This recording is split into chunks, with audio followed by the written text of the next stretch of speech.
નમસ્કાર વિદ્યાર્થી મિત્રો, યુટ્યુબ ચેનલમાં પાઠક ફોરમરેલી આપણું હાર્દિક સ્વાગત કરે છે.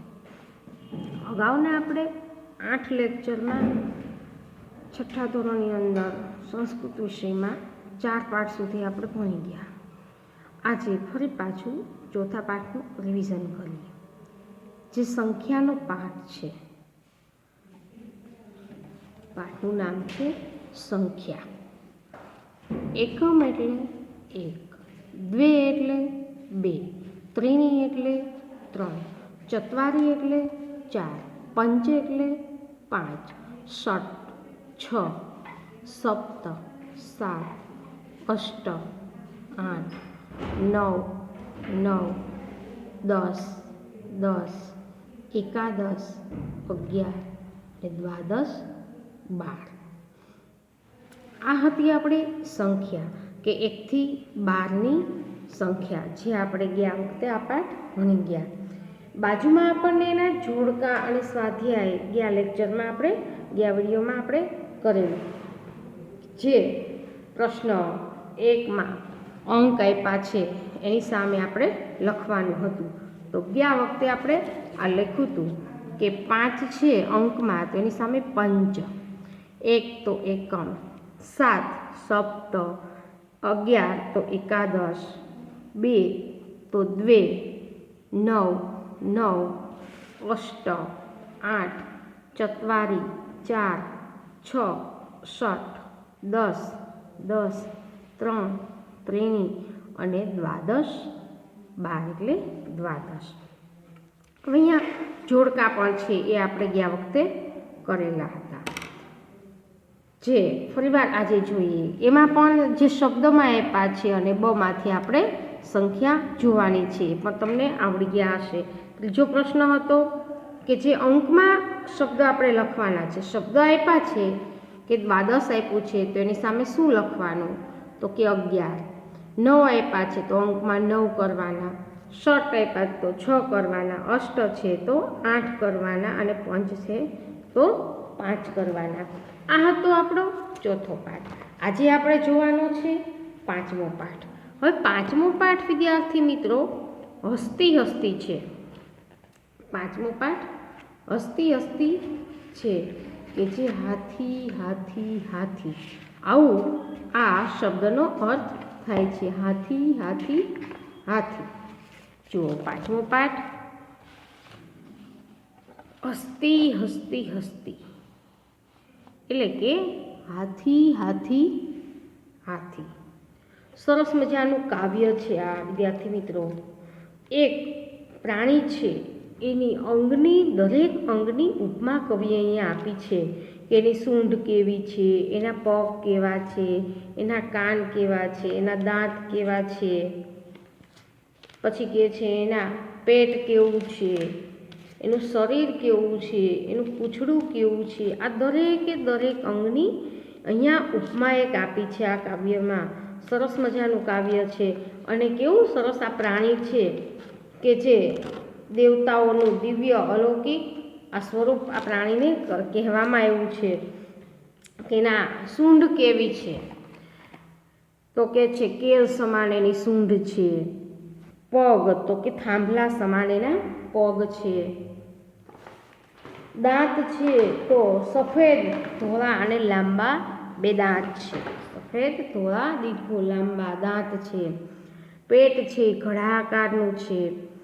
શરીર છે તો કે બહુ ઊંચું અને મોટું છે.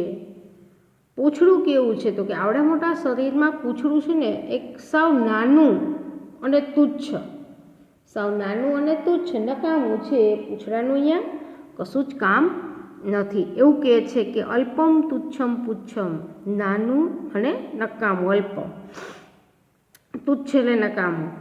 કેવું વિચિત્ર આ છે પ્રાણી. પછી એમ કહે છે કે એના 2 ગાત્ર એટલે લમણા છે. આંખ બાજુના અને કાન વચ્ચેના કપાળ આગળ જે 2 હોય છે લમણા છે. એ કેવા છે કે તો પર્વત સમાન એ લમણાને કહેવામાં આવ્યા છે. એની આંખો કેવી છે, તો કે સરસવના દાણા જેવીની આંખો છે.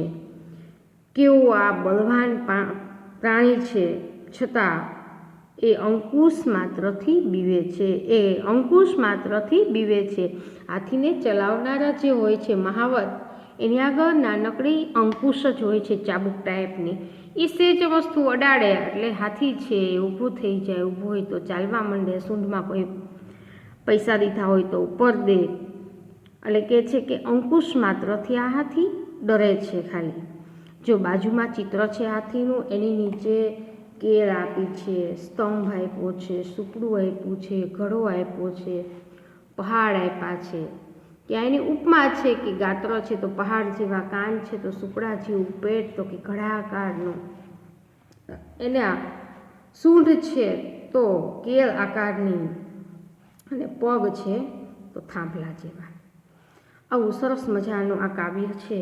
હસતી હસતી આ હતી એની પ્રસ્તાવના. ચાલો હવે કાવ્ય જોઈએ કે હસતી હસતી હસતી, હાથી હાથી હાથી.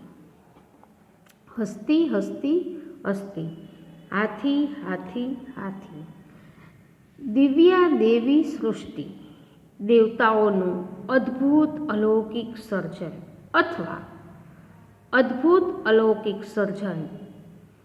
કેવું સર્જન છે આ પ્રાણીઓનું એની ઉપમા નીચે આપી છે. એટલે કે છે કે દેવતાઓનું અથવા સર્જન અલૌકિક અને અદ્ભુત છે. શું છે એના સર્જનમાં, એના શરીરમાં? તો આગળ કહે છે કદલી સદ્રશી સુનંડા. કદલી એટલે કેળ, સદ્રશી એટલે સમાન, સુનંડા એટલે સૂંઢ. સૂંઢ કેળ સમાન છે, કેળ જેવી છે. સૂંઢ છે, સૂંઢ કેળ જેવી છે. સુનંડા એને પહેલાં લેવાનું છે કે સૂંઢ કદલી સદૃશી, સૂંઢ છે કેળ જેવી છે. સ્તંભ સમાના પાદા, સ્તંભ સમાના પાદા. પાદા એટલે પગો, બહુવચન છે એટલે પાદા. પગો, સ્તંભ એટલે થાંભલા, સમાના એટલે સમાન, જેવા. પગો થાંભલા જેવા છે. શૂર્પાંકારો કરણ, શૂર્પાંકારો કરણ. કરણ એટલે કાન. શૂર્પાંકારો, અહીંયા સંધિ છે શૂર્પ વત્તા આકાર. શૂર્પા એટલે સુપડું અને આકારો એટલે આકાર, જેવા, સુપડા આકારના. કરણ એટલે કાન. કાન શૂર્પાંકારો, કાન સુપડા જેવા છે. ધવલો દીર્ઘો દંતો, ધવલો એટલે ધોળા સફેદ, દીર્ઘો લાંબા, દંતો એટલે દાંત, બે દાંત. બે દાંત સફેદ અને લાંબા છે, અથવા દાંત ધોળા અને લાંબા છે. કેળ સમાન સૂંઢ છે, સુનંડા કદલી સદૃશી. સૂંઢ કેળ સમાન છે, સ્તંભ સમાના પાદા, પગો થાંભલા જેવા છે. શૂર્પાંકારો કરણો, સુપડા આકારના કાન છે અથવા સુપડા આકારના બે કાન છે. ધોળા લાંબા દાંત છે, ધોળા લાંબા બે દાંત છે. પછી આગળ કહે છે કે ઉદરમ ભારંડાકારમ. ઉદરમ, ઉદરમ એટલે પેટ, ભારંડાકારમ એટલે ઘડો. પેટ છે, પેટ ઘડા આકારનું છે અથવા ઘડા આકારનું પેટ છે. ઉન્નત બૃહદ, અહીંયા સંધિ છૂટી પડી જાય એટલે છરીરમ છે એનું શરીર થઈ જાય, અને બૃહદ ચ છે એનું બૃહદ ત થઈ જાય. ઉન્નત બૃહદ શરીરમ, ઉન્નત બૃહદ શરીરમ એમ થાય. સંધિ છૂટી પડે એટલે અહીંયા શરાઈનો સ થઈ જાય, શરીર થઈ જાય. ઉન્નત ઊંચું, બૃહદ એટલે વિશાળ મોટું, શરીરમ શરીર છે. ઊંચું અને મોટું અથવા ઊંચું અને વિશાળ શરીર છે. અલ્પમ, અલ્પમ તુચ્છમ પુચ્છમ. અલ્પ એટલે નાનું, નાનકડું. તુચ્છ એટલે તુચ્છ, પુચ્છમ એટલે પૂંછડું. નાનકડું, પૂંછડું નાનકડું અને તુચ્છ છે. પુચ્છમને પહેલાં લેવાનું કે પૂંછડું નાનકડું. અલ્પમ એટલે નાનકડું, તુચ્છનો તુચ્છ જ રહેવા દઈએ. તુચ્છ એટલે આમ તો નકામું થાય, પણ અહીંયા તુચ્છ રાખીએ કે નાનકડું પૂંછડું છે, નાનકડું અને તુચ્છ છે. અહો અહો વિચિત્રમ, અહો અહો વિચિત્રમ. અરે આ કેવું અદ્ભુત છે, વાહ, અથવા અરે આ કેવું વિચિત્ર છે, કેવું અદ્ભુત છે. ફરી વાર જોઈએ મિત્રો કે ઉદરમ ભારંડાકારમ, ભારંડાકારમ એટલે ઘડા આકારનું પેટ છે. ઉન્નત બૃહત શરીર, ઉન્નત બૃહત શરીર, ઊંચું અને વિશાળ શરીર છે. અલ્પમ તુચ્છમ પુચ્છમ, પૂંછડું નાનકડું અને તુચ્છ છે. અહો અહો વિચિત્ર, અહો અહો વિચિત્ર, અરે આ કેવું, અથવા વાહ, અરે અરે આ અદ્ભુત, અરે આ અદ્ભુત છે. ઉદ્ગાર ચિહ્ન અહીંયા આવશે. પછી આગળના અંતરામાં એવું કહે છે કે પર્વત સમાન શરીરના, શરીર છે એ પર્વત સમાન છે, પર્વત સમાન શરીર છે. જુઓ, પર્વત, પર્વત સદ્રશે ગાત્રે, ગાત્રે એટલે લમણા, શરીર સમાન લમણા. પર્વત સદ્રશે ગાત્રે સસર્પ સન્નિભి નેત્રે કથમ અતિ બલવાનમ એષઃ અંકુશ માત્રાદ ભીતઃ. પર્વત સદ્રશે ગાત્રે, પર્વત સમાન શરીરમાં, પર્વત સમાન શરીરમાં એટલે કે છે કે અરે આ ઊંચા એવા પર્વત જેવા આ શરીરમાં સસર્પ એટલે સરસવ, સરસવ જેવી, સન્નિભી નેત્ર સરસવ, આ સરસવ સન્નિભી એટલે જેવી, નેત્રે બે આંખો છે. સરસવના દાણા જેવી અથવા સરસવ જેવી બે આંખો છે. કથમ અતિ બલવાન એષઃ, કથમ અતિ બલવાન એષઃ, એષઃ એટલે આ, કથમ અત્યંત, કથમ અત્યંત, અતિ બલવાન એટલે અતિ અત્યંત ખૂબ જ બલવાન, ખૂબ જ બળવાન, એષઃ આ હાથી, હાથી માટે અહીંયા શબ્દ નથી વાપર્યો એટલે કૌંસમાં લખવાનો કે અત્યંત બળવાન આ હાથી, કથમ કેવળ, અંકુશ એટલે અંકુશથી માત્ર, કેવો, ભીતઃ ડરેલો છે. એષઃ આ અતિ એટલે અત્યંત, અત્યંત બલવાનમ એટલે બળવાન, અત્યંત બળવાન અથવા ખૂબ જ બળવાન આ, એષઃ એટલે આ હાથી, કેવળ, અંકુશ માત્રાદ ભીતઃ. અતિ એટલે અત્યંત, બલવાનમ એટલે બળવાન, એષઃ એટલે આ, કથમ એટલે કેવળ, અંકુશ એટલે અંકુશ, માત્રાદ માત્ર, ફક્ત માત્ર, કેવો, ભીતઃ એટલે ડરેલો છે. અત્યંત બળવાન આ હાથી કેવળ અંકુશ માત્રથી, અંકુશથી ડરેલો છે કે અંકુશથી ડરેલો છે. ફરીવાર આ કાવ્ય જોઈએ. હસ્તી હસ્તી હસ્તી, હાથી હાથી હાથી, દિવ્યા દેવી સૃષ્ટિ, અદ્ભુત અલૌકિક સર્જન, કદલી સદૃશા સોંડા, કેલ સમાન સૂંઢ છે, સ્તંભ સમાના આ પાદાહ, થાંભલા જેવા પગો છે, શૂર્પાંકારો કરણ, સુપડા આકારના કાન છે, અને ધવલો દીર્ઘો દંતો, ધોળા લાંબા બે દાંત છે. ઉદરમ ભારંડા આકારમ, પેટ ઘડા આકારનું છે અથવા ઘડા આકારનું પેટ.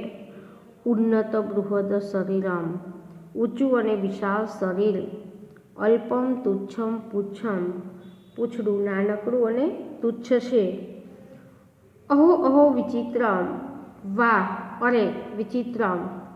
પર્વત સદ્રશે ગાત્ર, પર્વત સદ્રશે ગાત્ર, પર્વત સમાન શરીરમાં, શરીરમાં. સસર્પ સન્નિભી નેત્રે, સરસવના દાણા જેવી બે આંખો. અતિ બલવાનમ ખૂબ જ બળવાન, એષઃ આ હાથી, કથમ કેવળ, અંકુશ માત્રાદ ભીતઃ અંકુશથી ડરેલો છે. કેવો અંકુશથી કેવો ડરેલો છે. અહીંયા એક ચાબુક વડે હાથી, મહાવતને એક ચાબુકથી હાથી ડરે છે એનું અહીંયા આખું આપણે વિવરણ કરવામાં આવ્યું છે. જનાર્દન હેગડેએ આ કાવ્ય લખેલું છે. સરસ મજાનું એક પ્રાણીની ઉપમા અહીંયા આપવામાં આવી છે. સરસ કાવ્ય છે. હવે આગળ એના પાછળ જે પ્રશ્નો છે એ આપણે જોઈએ. જો અહીંયા ટિપ્પણી છે, એ ટિપ્પણીમાં બધા શબ્દોના અર્થ આપેલા છે. હસ્ત એટલે હાથી, દિવ્યા દેવી સૃષ્ટિ દેવતાઓનું અદ્ભુત સર્જન, કદલી સદૃશી કેલ સમાન એટલે કેલ જેવી, સુરંડા એટલે સૂંઢ, સ્તંભ સમાના એટલે થાંભલા જેવા, શૂર્પાંકારો સુપડા આકારના, ધવલો દીર્ઘો દંતો ધોળા લાંબા બેદાંત, ઉદરમ એટલે પેટ, વારંડા આકારમ ઘડા આકારનું, ઉન્નત બૃહદ, ઉન્નત એટલે ઊંચું અને બૃહદ એટલે મોટું અથવા વિશાળ, પર્વત સદૃશી પર્વત સમાન, ગાત્રે બે લમણા, સર્પ એટલે સરસવ, સન્નિભી એટલે જેવું, કથમ કેવું, અંકુશ માત્ર એટલે ફક્ત અંકુશથી, ભીત એટલે ડરેલો છે. હવે અહીંયા આપણે એના ભાષાંતર કરીએ.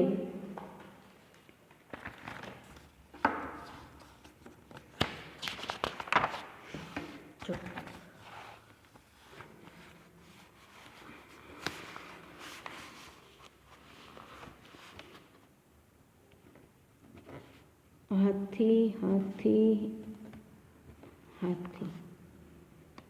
કાવ્ય 5. હાથી હાથી હાથી. હસ્તી હસ્તી હસ્તી, હસ્તી હસ્તી હસ્તી એટલે હાથી હાથી હાથી હાથી હાથી હાથી હાથી. દિવ્યા દેવી સૃષ્ટિ અદ્ભુત અલૌકિક સર્જન અથવા સર્જન, અદ્ભુત અલૌકિક અલૌકિક. પછી આગળ કહે છે કે કદલી સદૃશી સુરંડા, સૂંઢ કેલ જેવી, સૂંઢ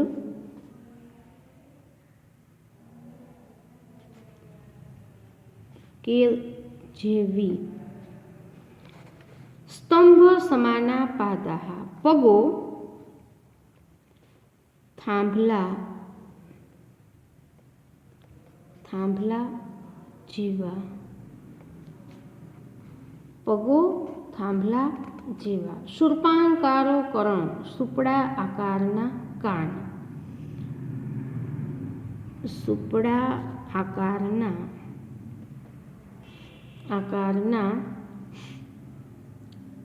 કાન, ધવલો દીર્ઘો દંતો અને ધવલો એટલે સફેદ અથવા ધોળા, બે ધોળા લાંબા, દીર્ઘો એટલે લાંબા દાંત છે, દાંત છે. પછી આગળ બીજા અંતરામાં કહે છે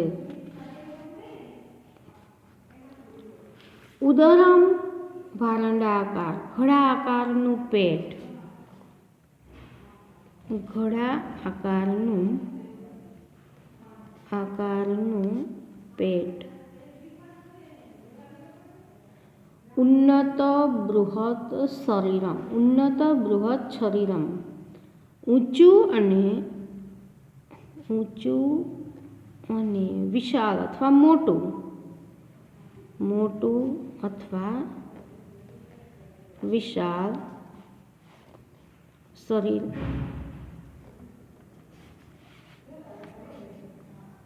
અલ્પમ તુચ્છમ પુચ્છમ,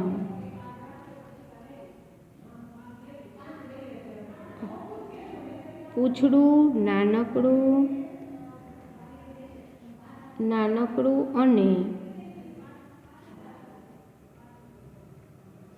અને તુચ્છ. અહો અહો વિચિત્ર, વાહ વાહ, અરે અરે, અદ્ભુત અદ્ભુત. છેલ્લા અંતરામાં કહે છે પર્વત સદૃશે ગાત્રે, પર્વત સમાન, पर्वत समान शरीरमा ससर्प सन्निभि नेत्रे एटले सरसव जेवी बे आँखो।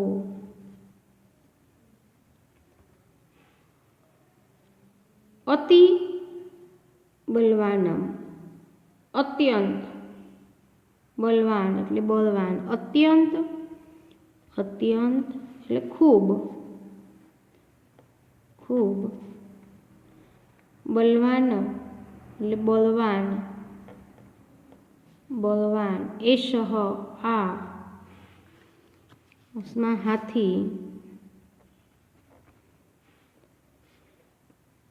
केवल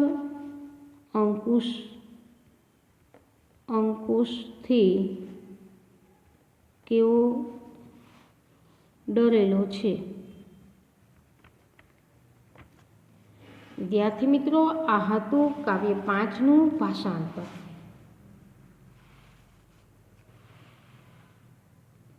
હવે આગળ આપણે એના સ્વાધ્યાયમાં જોઈએ તો પહેલો પ્રશ્ન છે એ ફક્ત એવું આવે છે કે શબ્દોનું ઉચ્ચારણ કરો, પછી જે હાથીના ભાગો આપ્યા છે એ જોઈને લખવાના છે, પણ એવું આપણે પરીક્ષામાં પૂછાતું નથી। એટલે પરીક્ષામાં પૂછાય છે આપણને પ્રશ્ન ધારો કે પૂછાય, સાંભળજો બરોબર, કે હાથીની સૂંઢ કેવી છે? તો હાથીની સૂંઢ કેલ જેવી છે। હાથીના પગ કેવા છે? તો થાંભલા જેવા છે। પછી એમ પૂછાય કે હાથીનું શરીર કેવું છે? હાથીનું શરીર કેવું છે? તો ઉન્નત બૃહદ ઊંચું અને મોટું છે। ગુજરાતીમાં પૂછાય એટલે જવાબ એવું લખવાનો છે કે ઊંચું અને મોટું શરીર છે। પણ જો તમને સંસ્કૃતમાં આ રીતે પ્રશ્ન પૂછાય કે હસ્તિનઃ પાદાહ ખાલી જગ્યા સંતિ, તો એના પગ કેવા છે એવું પૂછ્યું છે તો શું આવે? તો એના પગ કેવા છે એના માટે સ્તંભો સમાનાહ પગ। હસ્તિનઃ પાદાહ ખાલી જગ્યા હસ્તિનઃ, અહીંયા હું લખું છું, તમે પણ તમારી બુકની અંદર લખજો કે જો હસ્તિનઃ ખાલી જગ્યા સુરંડા ખાલી જગ્યા અસ્તિ, આનો એક બેનો જવાબ લખી દો, બાકી જવાબ તમારે ગોતવાનો છે। બધું આવડી જાય એવું જ છે। તો અહીંયા શું આવે? તેની માટે સૂંઢ માટે કયો શબ્દ વાપર્યો છે? તો ચોપડીમાં અહીંયા વાપર્યો છે કે કદલી સદૃશી, એટલે જવાબ શું આવશે? કદલી સદૃશી સૂંઢ। પછી એમાં આવે કે હસ્તિનઃ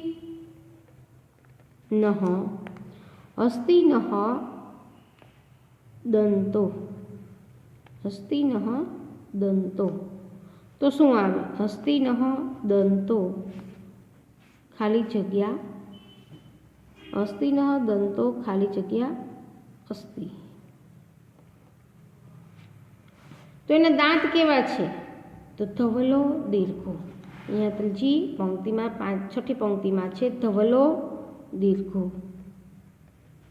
અને જો ગુજરાતીમાં પૂછાય કે હાથીના દાંત કેવા છે તો તમારે સીધો જવાબ આપવાનો, હાથીના દાંત સફેદ અને લાંબા છે। આ રીતે એની ખાલી જગ્યા પૂછાય કે હસ્તિનઃ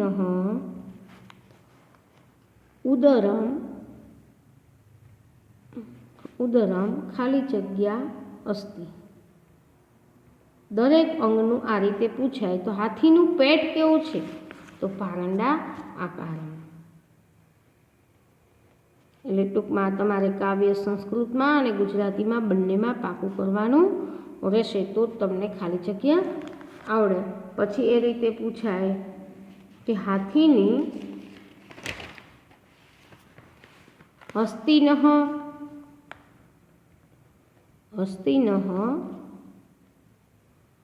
પર્વત સદૃશે ખાલી જગ્યા નેત્રે સ્તઃ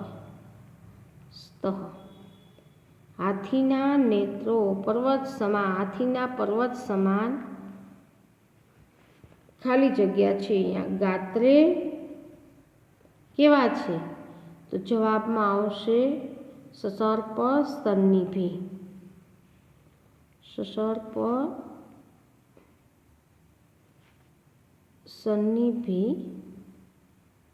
સન્નિભે જે આ પંક્તિ છે એ આખી એના જવાબમાં આવે છે પર્વત સદૃશે ગાત્રે ખાલી જગ્યા નેત્રે તો સસર્પ સન્નિભી નેત્રે આ રીતે આની ખાલી જગ્યા પૂછાય ગુજરાતીમાં આ રીતે પ્રશ્નો પૂછાય કે હાથીનું પેટ કેવું છે તો ઘડા આકારનું હાથીની સૂંઢ કેવી છે તો કેર આકારની એના કાન કેવા છે તો સુપડા આકારના તો આ તમારે ગુજરાતીમાં ભાષાંતર અને કાવ્યના શ્લોક પણ પૂછાય છે કંઠસ્થ કરવાના હોય છે જે શ્લોકની પાઠ પૂર્તિ પૂછાય એમાં એટલે આ રીતે પ્રશ્નો પણ પૂછાય અને ખાલી જગ્યા પણ આ રીતે પૂછાય છે એની તો તમારે બધું એ પાકું કરવાનું રહેશે બાકી ન પૂછાય તો ફરીવારના લેક્ચરમાં કહેજો કે અમને આ સમજાણું નથી. નમસ્કાર વિદ્યાર્થી મિત્રો.